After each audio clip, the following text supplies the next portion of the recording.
एक अलग जो है कहीं न कहीं एक डीमेरिट होता है बॉडी को। जैसे वो गलने की सी एक बीमारी अगर मैं कहूँ तो कहीं न कहीं वो हो जाता है। लेकिन वो जो सिद्ध योगी हैं, उन्नत योगी हैं, वो उस बर्फ़ पे अठखेलियाँ कर रहे हैं। और यहाँ पे एक आम जन है, उसको ज़रा-सी बर्फ़ लग जाए कहीं न कहीं पाँव में या कहीं भी, तो फिर उसके लिए बहुत बड़ी दिक्कत खड़ी हो जाती है। सोल्जर्स के बहुत सारे काउंटर हैं, आर्मी पर्सनल्स के या जो ग्लेशियर में कभी पोस्टेड रहे कि भैया बर्फ़ लग जाती है तो क्या होता है। और एक वो योगी है, जो अकेला ही जो है उस बर्फ़ पे या वो सिद्ध हैं कहीं न कहीं, जिनके पास वो तपस्या की पावर है, कहीं न कहीं उन जड़ी-बूटियों का भी उनको ज्ञान है।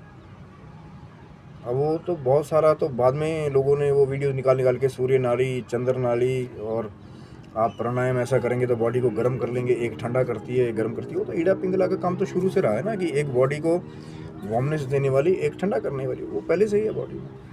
लेकिन कुछ एक ऐसी भी जड़ी-बूटियाँ हैं, जो उस हिमालय में हैं, जो कहीं न कहीं दिव्य यौवन या कहीं न कहीं वो शक्ति स्फूर्ति को बनाने का काम भी करती हैं। योग के लिए, क्योंकि शरीर में अगर आपके शक्ति होगी तभी तो कठिन तप कर पाएँगे ना।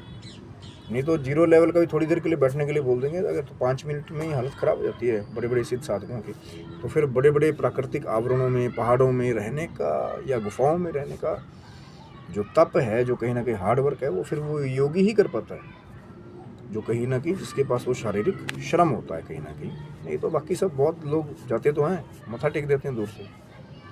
और कहीं न कहीं संजीवनी बूटी जैसी दिव्य औषधियाँ जो है आज भी हिमालय के अंदर उपस्थित है, जो कहीं न कहीं जैसे अगर आप अभी बहुत सारे बड़ी सिटीज़ में जैसे पैक्ड अश्वगंधा हो गया, पैक्ड मूसली हो गया, कुछ एक ऐसी शक्तिवर्धक जड़ी-बूटियाँ हैं जो कहीं न कहीं पुरुषार्थ को बढ़ाने के लिए जिनका प्रयोग बहुत सारे लोगों ने बताया। लेकिन अब एक पैक्ड चीज़ है, या मान लीजिए आप उसको जड़ के रूप में तोड़ के ले भी आए, चाहे आप हिमालय से लेकर के आए, आप उत्तराखंड से लेकर के आए, वो अपर रीजन से। लेकिन आते-आते उसका कहीं न कहीं चाहे एटमॉस्फेयर की वजह से, क्लाइमेट की वजह से या आपने कोई और टेक्निक उस पे यूज़ की, है ना? कई बार कोई सॉल्यूशंस ऐसे लगा देते हैं कि नहीं इसकी लाइफ बढ़ जाएगी या इसको प्रिज़र्व कर पाएँगे। लेकिन जो हिमालय जो कहीं न कहीं आप देखेंगे कि जो उन जड़ी-बूटियों को ताज़ा तोड़ करके इस्तेमाल करते हैं, उस जड़ी-बूटी का असर भी जो होता है ना, बहुत बड़े लेवल पे होता है। जो ताज़ा उसका प्रयोग करते हैं। एक फ्रूट है जो डायरेक्ट आप पेड़ से आपने फ्रेशली उसको तोड़ा, उसको खाया, उसका एक अलग इफ़ेक्ट होगा।